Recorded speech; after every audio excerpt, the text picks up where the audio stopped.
माया काल डरे जाके डर भक्तन को हितकारी, और अपने सुत को मर्म न जाने तू भोली महतारी। मैया तू मर्म नहीं जानती कि उस पलने में वो झूल कौन रहा है। अरे वो तो जगत का पालनहार है, वो क्या डरेगा मेरे रूप को देख करके।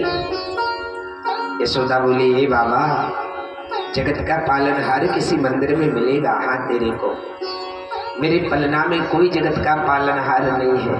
ए बाबा, जरा ऐना में से अपनो मोहड़ो तो देख। एक गले में बड़े बड़े सर्प लटका लिए, एक कानों में बिच्छू, एक अंग में खाल लपेट ली। बाबा तेरे इस रूप को देख करके मेरा लाला डर नहीं जाएगा। अब तो मैया से जैसे ही परम पूजनीय सुखदेव कहते हैं कि बड़ा प्रयत्न किया भगवान भोलेनाथ ने, जैसे ही मैया ने मना किया तो भगवान शिव ने मन में विचार किया, वो प्रभु की ही इच्छा नहीं है, अब तो मैं यमुना के तट पर ध्यान लगा करके कन्हैया के दर्शन करूंगा। महाराज देवादिदेव बड़ा प्रयत्न करते हुए श्री यमुना की ओर आज जैसे ही भूत भावन शिव जी गए। बोलो शिव शंकर भगवान की जय हो। भोला भंडारी आया बाबा तेरी नगरी में, भोला भंडारी आया मोहन तेरी गली में, भोला भंडारी आया मोहन तेरी नगरी में, भोला भंडारी आया बाबा तेरी नगरी में, भोला भंडारी आया मोहन तेरी नगरी में, मोहन तेरी नगरी में, बाबा तेरी नगरी में, ओ मोहन तेरी गली में, बाबा तेरी नगरी में, ओ मोहन तेरी गली में, नाना तेरी नगरी में, ओ मोहन तेरी गली में, कान्हा तेरी नगरी में। एक झलक पाने आया, एक झलक पाने आया बाबा तेरी नगरी में, भोला भंडारी आया मोहन तेरी नगरी में।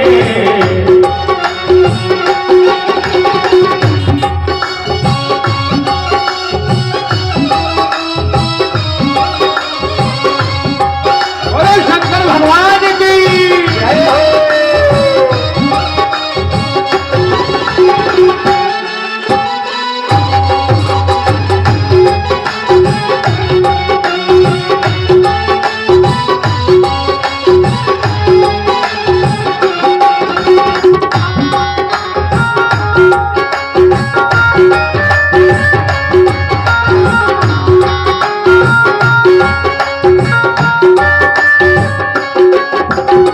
दीदार हो तो जानो, स्वीकार हो तो मानो, ओ दीदार हो तो जानू, स्वीकार हो तो मानो, दीदार हो तो जानो, स्वीकार हो तो मानो, ओ दीदार हो तो जानू, स्वीकार हो तो मानो। विश्वास मुझको आया, विश्वास मुझको आया मोहन तेरी गली में, भोला भंडारी आया मोहन तेरी नगरी में, भोला भंडारी आया बाबा तेरी नगरी में, भोला भंडारी आया मोहन तेरी नगरी में। दीवाना में दीवाना में दीवाना में दीवाना में दीवाना हो गया, दीवाना में दीवाना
भोला भंडारी आया मोहन तेरी नगरी में।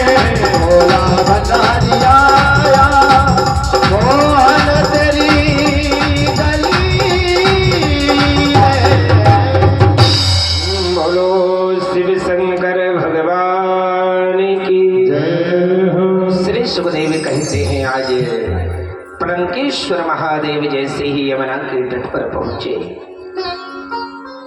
ध्यान में लीन होकर के जैसे ही बाल स्वरूप में श्री बांके बिहारी का दर्शन करना प्रारंभ किया।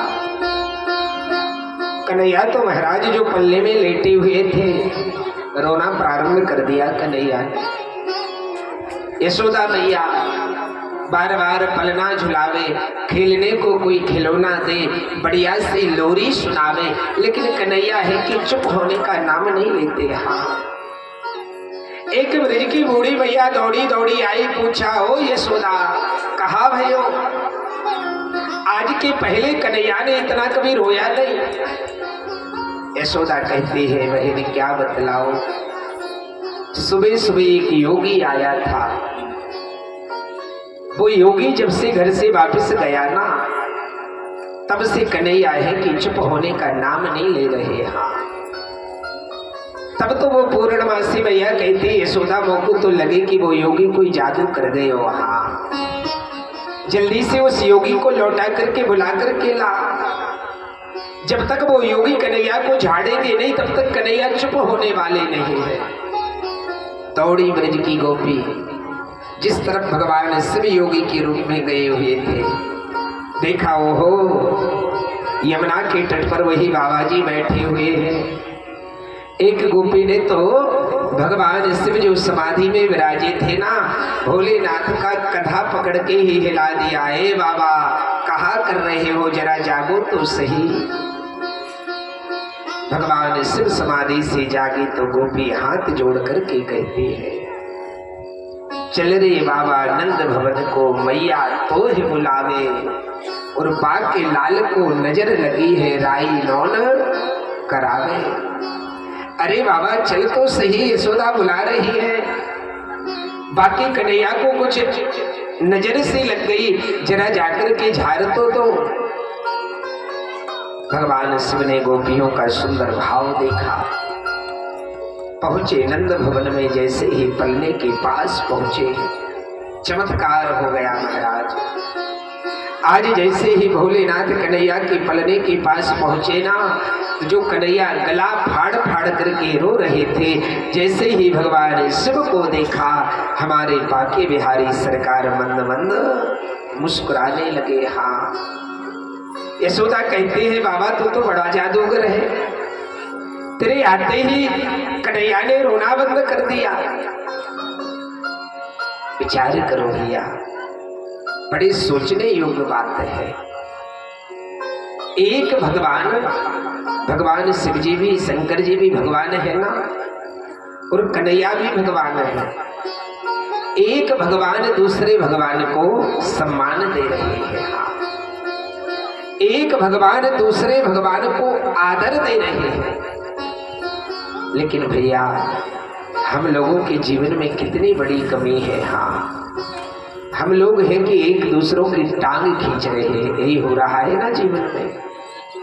भगवान एक ब्रह्म दूसरे ब्रह्म को सम्मान दे रहा है।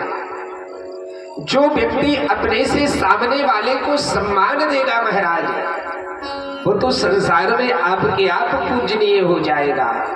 भगवान तो उसके ऊपर में बड़ी कृपा करेंगे। लेकिन जो व्यक्ति दूसरे का विरोध करता है, जो व्यक्ति जीवन पर्यंत विरोधाभास में, कई लोग ऐसे होते हैं ना। मैंने एक दिन बड़ा सुंदर एक दृष्टांत दिया था। हाँ, जीवन में दुष्ट की पहचान यही तो है। रामायण में लिखा है ना कि दुष्ट का कभी संग नहीं करना।